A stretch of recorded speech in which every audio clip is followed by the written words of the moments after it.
This first poem is called Flattery Will Get You Everywhere, which is true. Facsimile. 1660s from Latin fac simile, make, similar from fac, imperative of facere, to make, see, fictitious, and simile, neutral of similis, like, similar, see, similar. A facile likeness, a ready clone, mine alone, love you, I alone, also you, so too. Consider bliss, humors, bile, the blackness of gum downtrodden to charcoal cheetah spot on cement without direction. The unpoetic poet focuses on not focusing, loses focus. The fact is, people care who Mick Jagger sleeps with. Titillation and everything you just heard. We revel in each other's frail failures, exalt in the futility of chasing perfection. Stripes and dots, dots and loops, plastic bags, forever. When was nature natural last? Before the net was for fishing. Kill, eat, move, seed, hunt, print, repeat. I can't write poetry on command. I absolutely can write poetry on command. What the fuck is poetry anyway? Poetry is nothing. These words are nothing.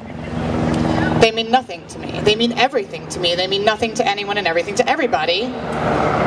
Can anything mean? Can noun, verb, verb, noun, verb? Sound it out. A line is the distance between 2 points.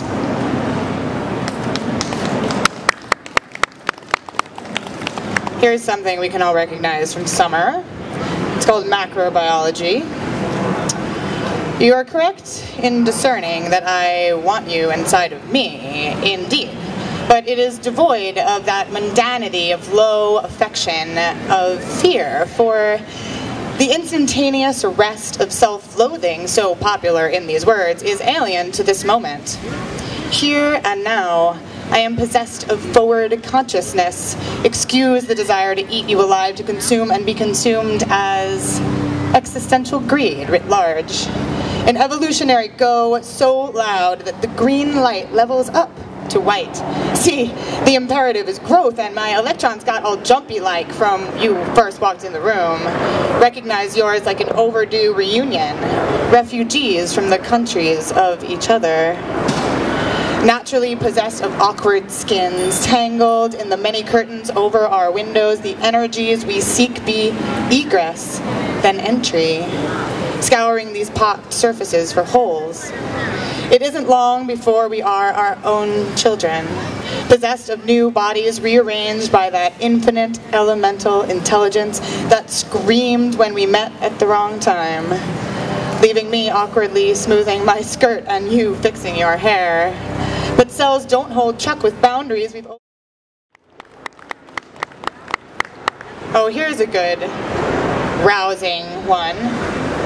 It's called Fuck Despair, and it's my new mantra, because I don't believe in the scarcity economy, and neither should you.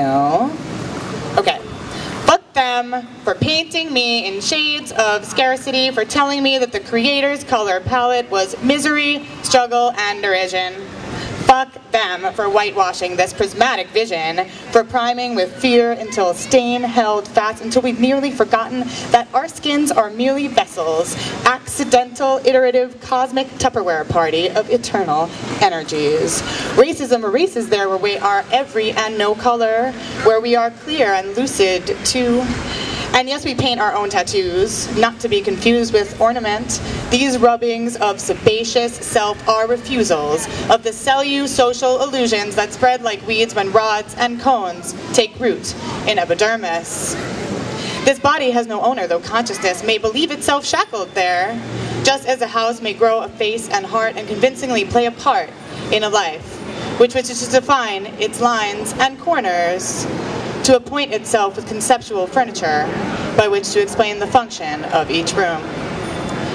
This form and its appended duty were bestowed reactively, a hasty and impulse buy by the cash register in response to the hunger pains of recombinant matter. And these milk jugs which make the XY's thirst with jealousy and want just showed up in the cart at checkout. Fuck them. them for giving me Trojan dictionaries full of silences, full of deaf and blind, when my small body and mind was still possessed of infinite possession. And those visions that shrink in direct ratio to an empirical relationship to time. Fuck that, they can have back despair. It was never mine. Okay, this is the last one. And it's actually an automatic text that was written in response last week to Trisha Brown's Astral Converted.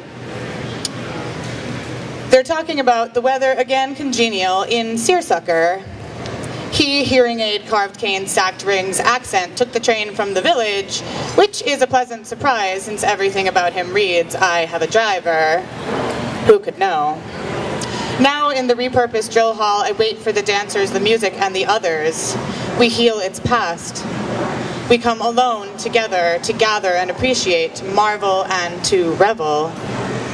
As they haphazard march, ragtag, and anticipatory, I inhale their bodies, this army with dreams of art.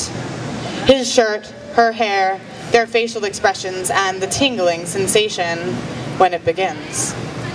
They are rendered at once potent at the height of human capacity, yet alien, a codex, embodied. Linguistic evolution, it is more than and less than, support, allegiance, independence, discovery, solitude. Planetary cognition, dissonance. We are cognitive dissonance, our bodies relearning their goals and vocabularies. Movements of conjecture, hypothesis, and resolution. Don't go, be here with me always. Fitful, loving, transcendent, alarm, symbiosis, all offering our final bastion. Football, football, football, rain. They are paper bodies, finally, the art of ourselves, an organism of aspirational disillusion. Realigned, realigned. Tense harmonies are an illusory discord, but this is reverence. A love with teeth, with falling, with diminished chords. Hold her head, he holds her head. She holds. Thank you. Next up is Lancelot Runga.